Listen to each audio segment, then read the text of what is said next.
Let me say how glad I am to have been invited to share my thoughts with you. First of all, I'm not a theologian. And I know you are accomplished theologians. But I feel confident because I'm sufficiently curious to talk about God. And therefore, I believe that my thoughts, some of which you may not agree with and must not indeed agree with, speak to the same God. I've written a paper which will be distributed. It's more disciplined than what I will present in an eclectic fashion. But I'm acutely aware that I've been asked to talk about problems bedeviling Africa. But before I say that, lest it be that it is only Africa that has problems, it is not true. As I speak, only yesterday in the United States of America, there is a state of emergency in the state of Texas. So there are problems in the United States. As I speak to you now, there is a war in Ukraine, so there are problems in Europe. As I speak to you now, there are tribal problems in Nagorno-Karabakh amongst the Azerbaijanis and Armenians. So there are problems in that part of the world. Because there is the tendency to assume in popular media that problems are only in Africa, completely untrue. And let therefore my presentation be understood in that context. We are speaking about Africa because we are in Africa and because we are focusing on the continent of Africa. When I came in, the devotion also said that there are diseases in Africa. True, but there are diseases everywhere. So let it be understood in that context. That said, and you being theologians of the Christian extraction, let it also be understood before I make my contribution that Christianity is a very young religion. It is a post-Christ religion. And I invite those who are present here to read the book that I love, written by Desmond Mpilo Tutu, God is not a Christian. And I believe that God is not a Christian. Christianity, from my theology, is a human construct created after Christ was assumed into heaven. Controversial. That is the standpoint from which I come. I profess Christianity, but I read all holy books. I read the Hindu Gita, and I'm familiar with Hindu mythology. I read the Mahabharata. I hope all of you have read the Mahabharata, because the writers of the Mahabharata say that he who has not and she who has not read the Mahabharata has read nothing. And I agree with him. The Hindu Mahabharata was written 5,000 years before Christianity and is 11 times longer than the Christian Bible. And when I talk about the Christian Bible, I mean the Bible that includes the 12 deuterocanonical books, sometimes referred to as the Apocrypha. And when I watch the Hindu Mahabharata, I begin to see theology, because the characters in that book attend a school under a tree, a banyan tree, and they are being taught theology. I urge you to read the Mahabharata. When I talk about theology, I'm also talking about theology before Christianity. And many of you will have read the works of Socrates the works of Plato, the works of Aristotle, from whom St. Thomas Aquinas borrows very heavily. And that theology is also important because it is a theology that talked about gods, not God. That theology informed modern day Christian theology, and you are familiar with it as students of theology. When I talk about theology, I'm also talking about African theology. And those of you who are Africans will be familiar with the theology of Orunmila among the Yoruba peoples. Perhaps not documented, but that is also theology. Those of you, and many of you, are students of comparative religion. We must also be familiar with Islamic theology. So there is not one theology, there are theologies. And if one comes from that standpoint, one must therefore be very humble. I'm one who presently very slow to talk about denominations.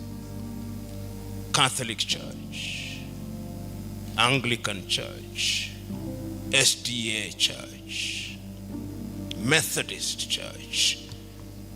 Today when you tell me I'm an Anglican, I resist it. Although I was baptized in that church. And that to me represents an enlightenment. I feel I'm becoming closer to God when I run away from organized denominations. Because organized denominations bottle God and confine him to a very small space to which he does not belong. And the danger of theology, therefore, is that in my Anglican church, sometimes I hear the priest saying, we are going to learn about Anglicanism. And I said, is that about God, that Anglicanism? We are going to learn about Roman Catholicism. Is that about God or Roman Catholicism? We are going to learn about SDA. Is that about God or SDAism? And many of us are caught in that whirlpool. Today, I dare say that one of the greatest problems that bedevils Africa is religion. It is one of the things that debilitates Africa. Africa now finds herself in a space where many believe, wrongly in my view, that all our problems will be solved through prayer and fasting. Wrong. The divine instruction, as I understand it, was go ye and subdue the earth, and by the sweat of thy brow thou shalt eat. There is no shortage in Kenya, even those of you who came from outside, who have seen many crusades in billboards in Nairobi, Kenya. And when you travel across Africa, there is no shortage of individuals going by different names. Prophet, prophetess.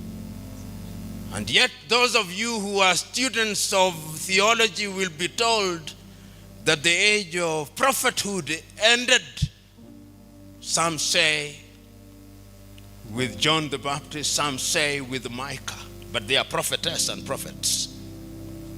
There is no shortage of apostles running around Africa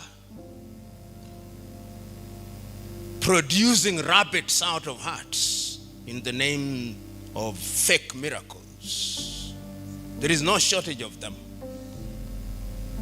That is part of the African problem, but we do not want to confront it, particularly you theologians. You do not want to confront it. There is now a theology in Africa of making people feel good without making them good. That is wrong theology. It is unbiblical and is dangerous to Africa. Because the Bible that I read does not say it. The Bible that I read is specific and unequivocal. When I read the book of 1 Kings, and I read the story of the prophet Elijah and his confrontation with Ahab and Jezebel, he says, bring forth the 400 prophets of Baal and the 450 prophets who are prophets of Asherah, and let them come to Mount Carmel, that we may know if God is God, let him be worshipped, and if Baal is God, let him be worshipped. No two ways. Choose. And a choice is made. That is the Bible that I read. And I don't think it has changed, even if you have the American or the NIV or the King James. That one has never changed. So there is no equivocation in the Bible. It's about choice. The other Bible that I read is to be found in Joshua 24, and you'll be familiar with it. The last meeting between Joshua and the elders of Israel before he passes on at Shechem says, remember, before we crossed, before I called Abraham and Nahor from his father Terah, they worshipped other gods. And he narrates what he did to them and how he came into the land of the Amorites. And he tells them, choose you now whether you want to worship the gods that your fathers worshiped before they crossed the Jordan, or the gods of the Amorites in whose land you dwell. As for me and my house, I shall serve the Lord. No equivocation, clarity, choices being made. I read that. The Bible that I read also tells me in Matthew 24:24 that in the last days there'll be many Christs. They'll come, and they are coming now, many of them. They shall work wonders, and that they would even lead the very elect, but for divine intervention. That Bible I read, and I suspect you also read the same Bible. The Bible that I read in Paul's second letter to Timothy at 3 also tells me that in the last days there shall be a form of Christianity where people will be lovers of themselves, and they would cheat everybody just like Jannes and Jambres did to Moses in the desert. I read that Bible. I also read another Bible verse in the Bible, Romans 1:30, that people shall be lovers of themselves, and they will have committed all sins, and they manufacture new sins like LGBTQ. So nowadays I go to church and pastors are equivocating. My own church, I saw in England the clergy coming complete with a dog's collar, apologizing for people who are engaged in LGBTQ, saying that God loves them. Yes, he does, but God does not love sin. And the last time I checked, and the Bible has not been revised, one of the reasons why Sodom and Gomorrah was destroyed was because they engaged in those.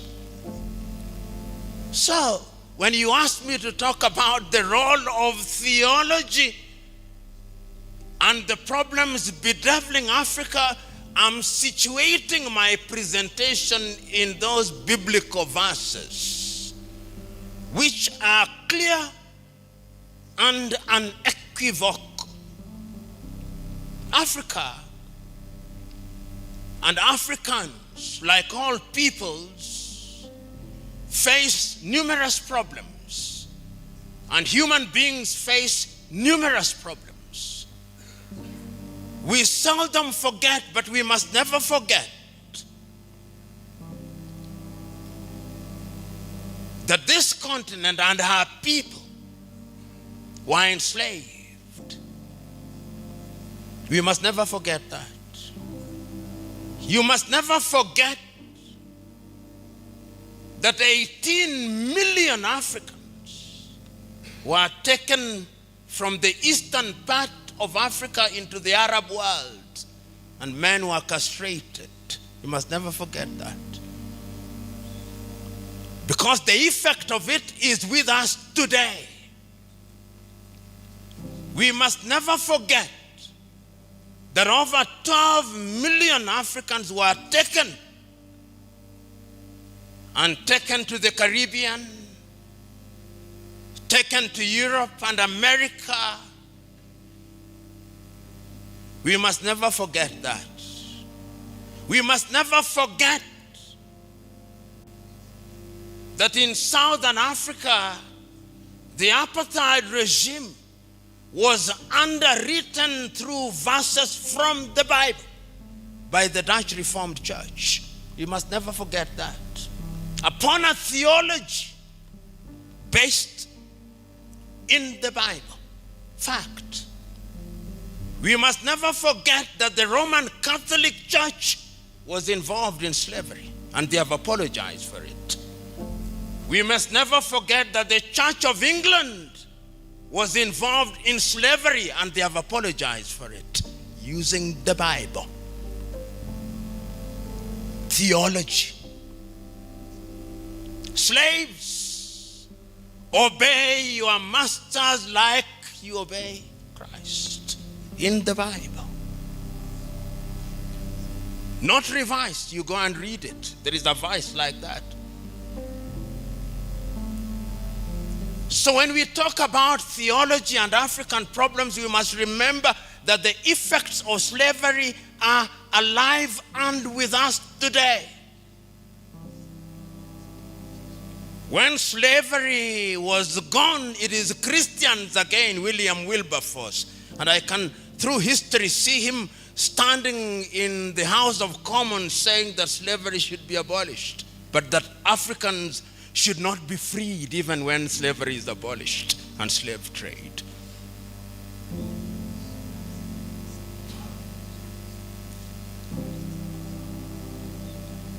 After slavery, colonization came.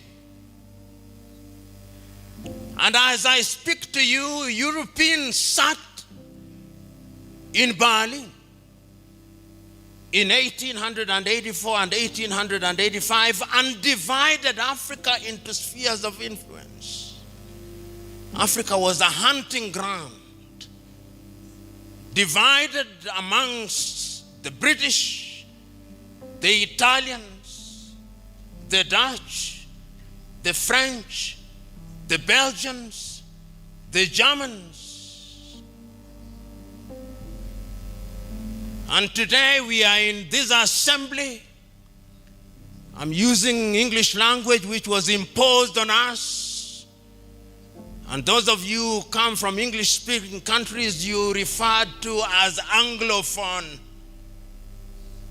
Those of you who come from French-speaking countries, you are referred to as Francophone. And those from Portuguese are referred to as Lusophone. Soon there'll be Sinophone. We don't speak Yoruba. I'm not speaking Yoruba. I'm not speaking Kiswahili. There is no Kiswahili interpreter here. There are only French and Portuguese and English. Part of the African problem. We are confused. When my friend resisted their being called a perfect Frenchman, I could understand his anger. Because the colonial project was a dehumanizing and humiliating process. And religion and theology were at the heart of it. That is why when the European colonizer, we used to be taught in school that the flag followed the cross. I went to Zanzibar, and a young man was taking me through the dungeons, and he showed me there was the school where they taught Africans that they may use them in their labor. There is the church that they touch their spirit that they may be spiritually confused. And there is the hostel where they treated them that they may use them as labor. I'd never heard such interpretation. That is why when theology came, we were told that in order to be a Christian, you must be John or James or Joel.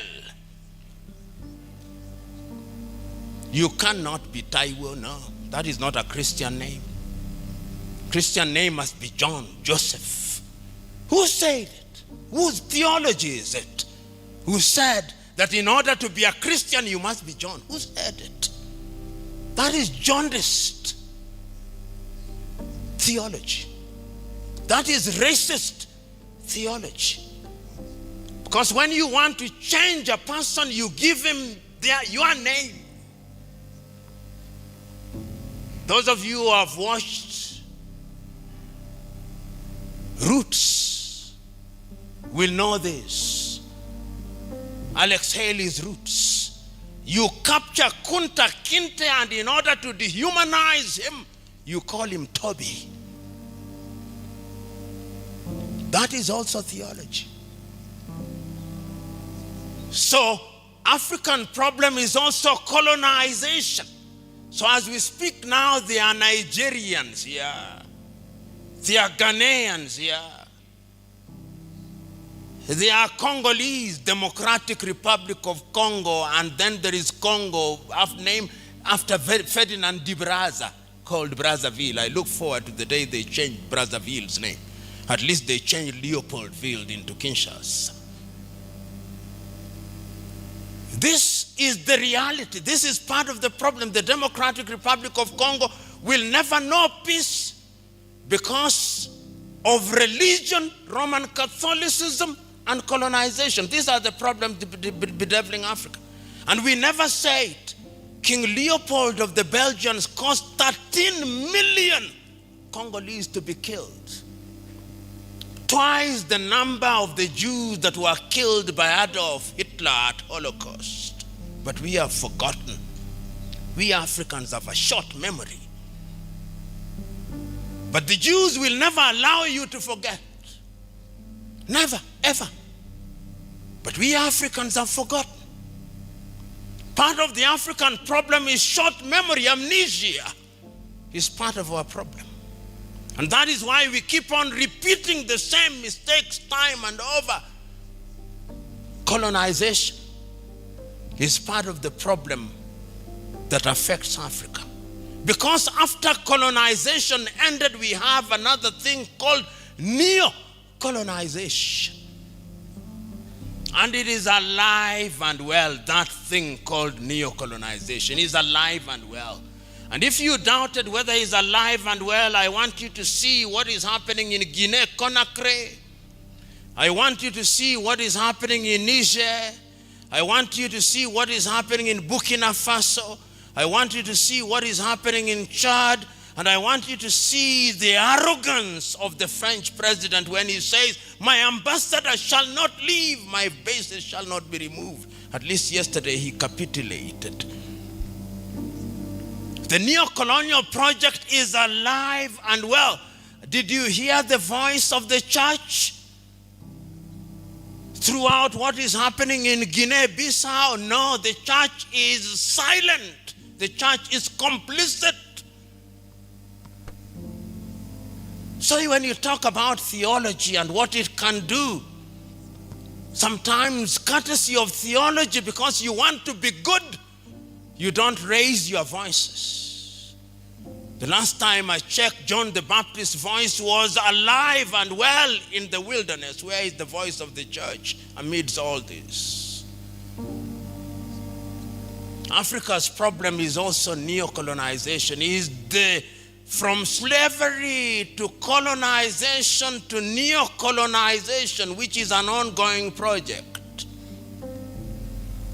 And Ghana's Kwame Nkrumah was right in 1965 when he said, the last stage of colonization is neo-colonization, and is alive and well. And we see it. Today, I tell Africans, because of neo-colonization, I'll come to what I think theology can do.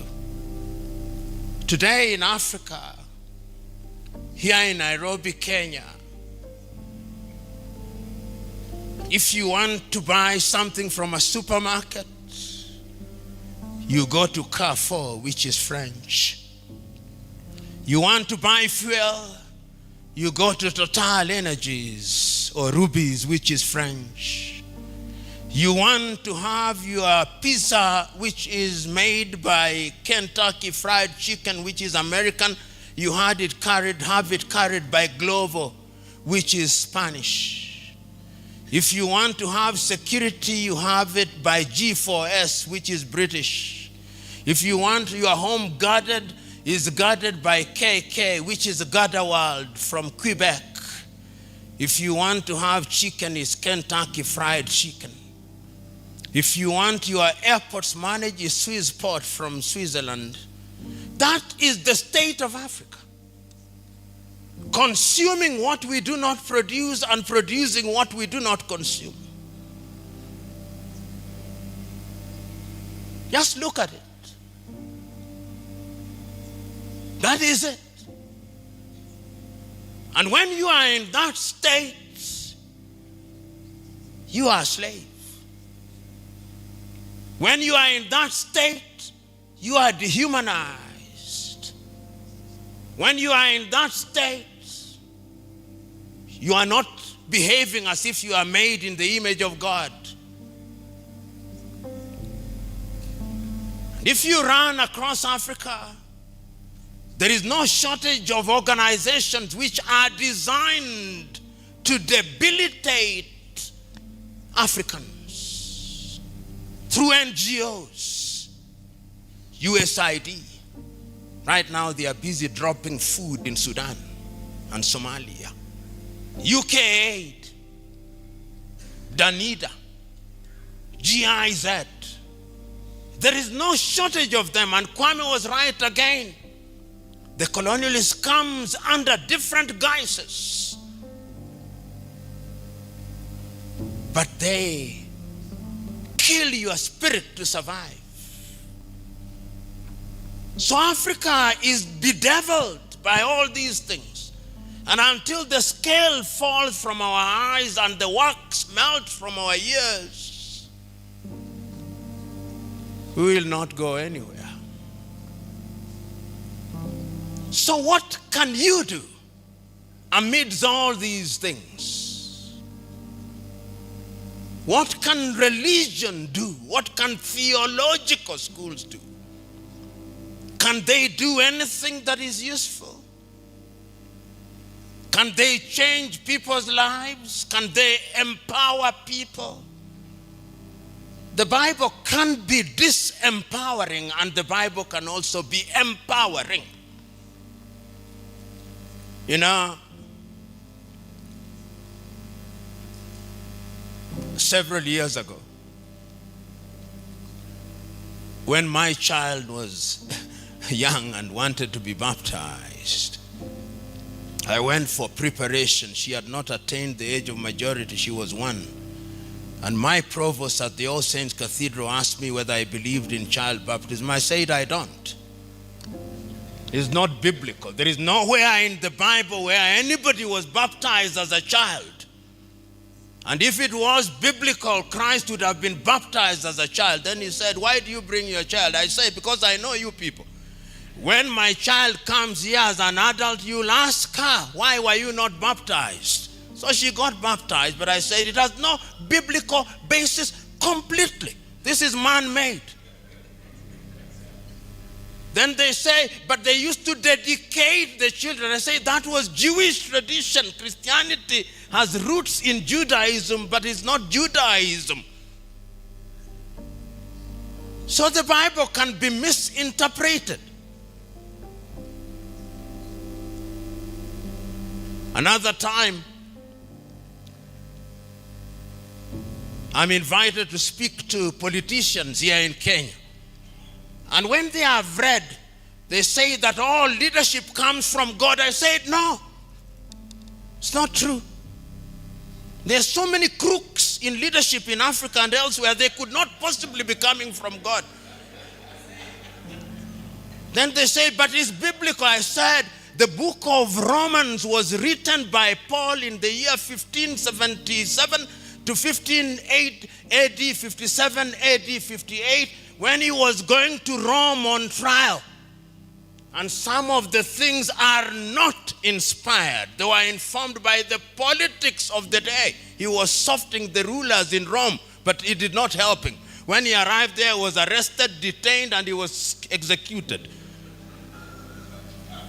So it is not true that all these things are inspired. And if you read Rome and the book of Romans historically, you'll see that there are things that are Paul's own opinion.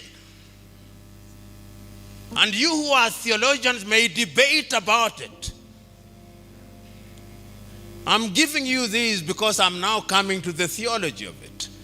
You may now know that there is a committee that is doing the rounds in Kenya, which is collecting views about religion and how religion should be regulated because of an incident called Shakahola. I appeared before them. And during my presentation, I made this statement, and the chairman almost jumped out of his seat. I said that the Nicene Creed was a political settlement. He said, that is heretical. He must have said that from his body language. And I said it was political. Then the person said, why? When in 324 AD they invited the 100 or so many bishops in Nicaea, only 80 attended. You theologians know. And how the Nicene Creed then came about, that the Spirit proceeds from the Father and the Son, was a battle between Arian and Athanasius. And Athanasius won the day. And even now, I told him, in the Eastern Orthodox, the phylloky is removed. And you don't say the Spirit proceeds from the Son. It says proceeds from the Father only. It was a political settlement. Then he said, but why are you saying this? I told him, because I'm a Christian of Berea. The Christian of Berea questions. And Paul is him who says in Acts of the Apostle that why he liked the Bereans, when the gospel has been preached to them, they went home and asked, we heard you saying all these things. We are fact-checking you. We are fact-checking you. Because we now have a theology in Africa particularly, and in the world, where preachers of the gospel are busy writing little explanatory books about the Bible, and their congregation reads those books rather than the Bible. The joy of many preachers today is that I've written 20 books. Read my books. And they don't say buy my books. They say donate. Deception. Just be right. Say buy my books. And if you ask people whether they have read the Bible, many have not. I did a challenge. I'll not do it here because some of you will fail. I told in a congregation, I want you to recite to me the Lord's Prayer without referring to any book. Out of 10, only 2. Then I said, I want you to tell me the 10 commandments in the order in which they were given. Only 2. Only 2. But say what the pastor has said in his book about the last days, they can memorize everything. In the last days, Matthew 24:24, there shall be many Christs, and they shall mislead many, even the very elect. So the question is, with all these problems facing Africa, education, health, bad governance, and all these things, in Africa we have some of the lowest quality politicians. African countries say that they are democratic, they are kakistocratic. And kakistocracy is a government of the very worst. You are led by your very worst. That is kakistocracy. If you combine that with kleptocracy, which is a government of thieves, then you can see why Africa continued to punch below her weight. In all areas, we continue to do so. So that many Africans have now surrendered. What they are remaining with is prayer and fasting. Africans pray for what they can work for. That is not the divine instruction. Paul was still making tents. We must continue working. Faith and works. We have converted God into an operator of a lottery and a casino, where upon tithing, then you will get more. You say tithe and you will get more. That is why you have all these dangerous things that are now emerging even in Christianity. Extremism. We have had Shakahola, where people died here in Nairobi. I hope you've been told about 300 dead. And some are still being counted. In the olden days, not too long ago, when I was a young boy, you had the Reverend Jim Jones of Guyana, outside of Africa. The Branch Davidians in Texas, in Waco. And many of these fellows are running riot. And African theology has always been there in an attempt to interpret religion and Christianity in a manner in which is in conformity with African realities.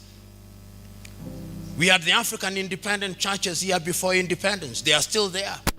They are trying to understand Christ. Because in Christ's mind, there are no Jews, no Gentiles, no men, no women. That is the Christian theology. No Jew, no Gentiles. Those of you who are from the Democratic Republic of Congo will know of Donna Beatrice, sometimes known as Kimpavita. And her theology, he was trying to make people understand Christ from a Congolese environment. If you have not read about Donna Beatrice or Kimpavita, go and read about her. She was burnt on the stakes by the colonialists, just like Jean d'Arc. Many of you who are from Congo will also remember Simon Kimbangu. In prison, died in 1951 in prison. Kimbangu was also trying to come with a theology that responded to African reality. I'm now trying to suggest to you that theology can be useful, but theology must be decolonized.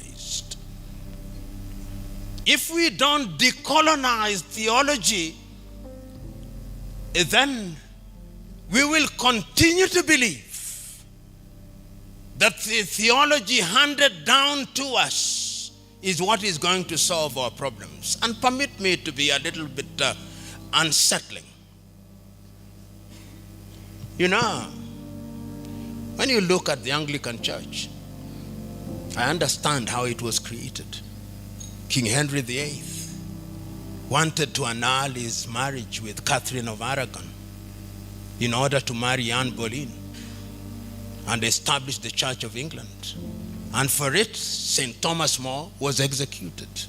That is not a very good beginning. As we speak now, the head of the Anglican Church is the King of England. That is the titular head of the Anglican Church. Established. Now, if you want that theology where the head of the Anglican Church is my head to solve my African problems. Can they solve my African problems? No. When they are now saying that before they give African aid and ask Uganda, they must follow LGBTQ. I personally was the victim of a demonstration in South Africa because I had spoken firmly and unequivocally against LGBTQ. When I went to deliver a lecture at Cape Town University, there were demonstrations against me on the 29th of May. But I said, that is what I believe in. And we must not equivocate. We must not, in the name of political correctness, now say, oh, because we want IMF and World Bank to help Africa, therefore we must say, but God loves everybody. Yes, indeed he does. But he tells you to do things in a particular way. If we allow aberrations to be mainstreamed, then there is no sin. We are getting into a level where there is no untruth. Everything is right. Everything depends. That is the theology that is now beginning to emerge from Europe and America. He is going to be the dominant theology. And he's going to have everything pegged on it. Uganda has had aid cut from it because the Ugandan president has spoken about it. We are still talking about the problems bedeviling Africa. IMF is saying we are inclusive. It is the same people who came here in 1800s and gave us the penal code, which had some sex against the order of nature. That was the offense, sex against the order of nature. Now tell me, when did nature change? Yeah, tell me when nature changed. And we must say this whether people are angry or not. Because if we want to change Africa, we must not fear to speak the truth as we know it. Because if you fall for everything, there is a Kiswahili saying, mwachamila ni mtumwa. He who abandons his culture and traditions is a slave. There is another Kiswahili saying, say, jishinde, ushinde, conquer yourself, that you may be a victor. Africans must make that choice. In order for all these problems to begin to disappear, we must re-examine our theology. We must ask ourselves what we are teaching in our theological schools. I know that many theological schools, when you still go there, they tell you, this is how theology started. It started before Socrates in Greece. The word theo means God. Then it came from Socrates. It was articulated much better by Plato in the Republics.